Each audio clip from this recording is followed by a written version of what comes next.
Programang ito ay rated SPG. Striktong patnubay at gabay ng magulang ang kailangan. Maaaring may masiselang tema, lengguwahe, karahasan, sexual, horror o droga na hindi angkop sa mga bata.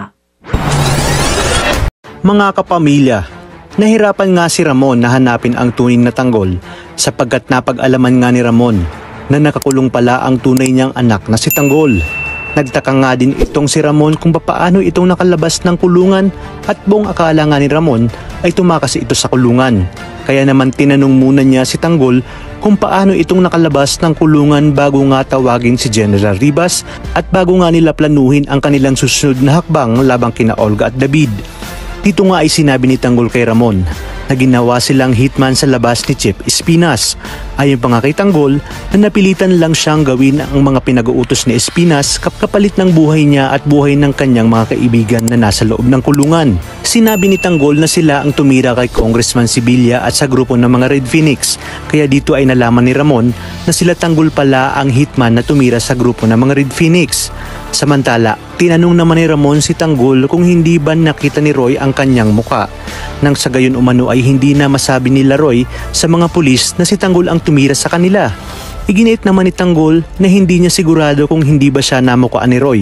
Kaya naman sinabi ni Ramon kay Severino na kailangan maunahan nila ang mga pulis at sisiguraduhin na mamatay sina Angkong at Roy. Dahil panigurado umano na kapag nagkamalay na ang mga ito ay siguradong magsasalita na ito sa mga pulis kung sino ang tumira sa kanila.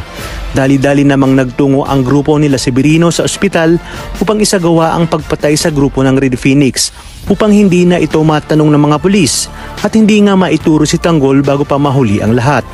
Sa kabilang banda, nangako nga itong si Ramon kay Tanggol na gagawin niya ang lahat para tuluyang makawala si Tanggol sa mga ipinapagawa ni Espinas sa kanya. Ganun na nga din sa kanyang mga kaibigan. Naisip nga ni Ramon na gagamitin niya labang kay Espinas ang mga ginagawa nitong illegal sa loob ng piitan upang mapilitan itong bitawan ang grupo nila Tanggol. At dahil alam naman nating tuso si Ramon sa mga ganitong sitwasyon, ay siguradong mapipilitan si Espinas na sumunod kay Ramon. Kaya naman dito ay hindi na mahirapan pa si Ramon na mailabas si Tanggol at ang mga kaibigan nito sa kulungan.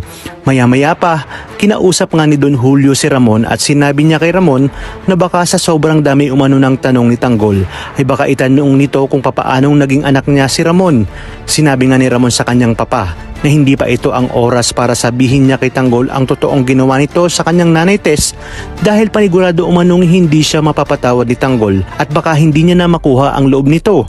Bagay na sinang-ayunan naman ni Don Julio. Kaya naman ang tanungin ni Tanggol si Ramon kung paano niya ito naging anak ay matipid nga ang mga sagutan ni Ramon. Ayon pa kay Ramon na hindi ito ang tamang oras para pag-usapan ang mga bagay na yun. Ang importante umano ay nagkita na sila at gagantihan nila ang mga taong nagpahirap kay Tanggol. Isa na nga dito si Rigor na kinilala niyang tatay at si David na nagpapanggap bilang Tanggol. Kaya naman kapamilya, pakatutukan natin ang mas kapanapanabik na tagpo dito lang sa pambansang teleserye ng Sambayanan, ang FPJ's Batang Quiapo.